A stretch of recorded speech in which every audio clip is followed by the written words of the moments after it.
नमस्कार मित्रांनो, शेळ्यांचे पिल्ले मरणे कारण काय असतं? हा विषय आहे.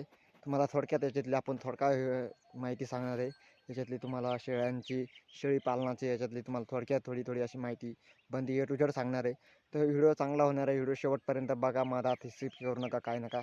चला मग ना वेळ घालता ना टाईमपास केल्यापेक्षा आजच्या व्हिडिओकडे वळूया. नमस्कार मित्रांनो, माझी शेती माझा व्यवसाय ह्या यूट्यूब चॅनलमध्ये तुमचं सर्वांचं खूप खूप स्वागत. मी योगेश नागरे. चला मग आपल्या आजच्या विषयाकडे वळू. मित्रांनो, शेळींचे पिल्ले मरणं म्हणजे काय असतं मित्रांनो, माझ्या एका मित्राचं म्हणजे काल काल दुपारी 2 वाजता त्यांचे अं, अं, शेळी जणलेली होती. त्यांनी 2 पिल्ले दिले ते. तर म्हणजे काल दिले आणि आज सकाळी ते दोन्ही पिल्ले वारले मित्रांनो. बिमारी नव्हती, काही नाही, काहीच नाही. तर काय होतं, त्यांनी काय केलं तुम्हाला थोडक्यात सांगतो त्याच्यातली.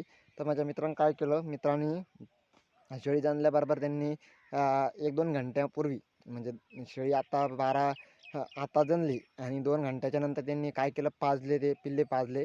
पिल्ले पाजल्याच्या नंतर तो जो चीक आहे तो चीक त्यांनी पोटभर प्यायल्यामुळे ते ना त्याच्यामध्ये थोडं हे झालं मित्रांनो. जास्ती पाजायला नाही पाहिजे. त्या जे कवळे पिल्ले राहतात ना मित्रांनो, त्या कवळ्या पिल्ल्यामध्ये कधीच असं जास्ती हे करायचं नाही मित्रांनो. जास्ती त्याला पाजायचं नाही. काय असतं ते, मग ते ना ते चीक हे होतो आणि त्याच्यामुळे ना पिल्ले दगावतात मित्रांनो, मरण पावतात. त्याच्यामुळे ही एक चूक करायची नाही मित्रांनो. कधीच अशी म्हणजे शेळी जाणल्याच्या नंतर आपली अशी थोडे 2-3 मिनटं, 2-1 मिनटं फक्त जर लय म्हणजे एका 1-2 मिनिटाच्या आत फक्त शेळीचे पिल्ले पाजायचे आणि बाजूला करायचे. असे 10-12 दिवस एकदा नंतर जसे मोठे होतील तर तसे ते कवळे पिल्ले राहतात मित्रांनो, ते नेमकेच असे जनलेले राहतात आणि जनल्यामुळे ना ते प्यायचं त्याला वाटून त्याची राहतो मित्रांनो. दूध चांगलं नाही राहत त्याच्यामुळे. ते कवळं दूध असतं, खराब असतं दूध. त्याच्यामुळे तुम्ही तसं हे करू नका मित्रांनो. शेळी पालनामधून तुम्ही त्याच्यातली एक चूक करू जाऊ नका कधीच. आणि शेळ्या मरणं हे सांगतो तुम्हाला मित्रांनो. शेळ्याचं एक कारण आहे. शेळ्याचं कारण म्हणजे असं आहे मित्रांनो, काय होतं आपली शेळीचं कधी असतं, काय असतं मित्रांनो, शेळ्या म्हणजे आता काय, थंडी आता संपलेली, आता उन्हाळा लागलेला आहे मित्रांनो. थंडीमध्ये काय व्हायचं, शेळ्यांना सर्दी-गिर्दी येत होती आणि आता काय उन्हाळा असल्यामुळे संध्याकाळी थंडी वाजते आणि रातभर थंडी राहते आणि दिवसा गरमी राहते. तर त्याच्यामुळे काय होतं, शेळीला ऊन लागणं, हे होणं आणि ताप येणं, हे होणं, लिंबुण्या होणं, त्याच्याकडे आपण नाही लक्ष दिलं. शेळी पालकांना त्यांनी लक्ष नाही दिलं तर लयत लय 1 नाही तर 2 दिवस शेळी आपली हे राहते मित्रांनो, अशी झुरूमुरू होती आणि मरण पावते मित्रांनो. पण त्याच्यामुळे तुम्ही एक अशी चूक कधीच नाही करायची मित्रांनो.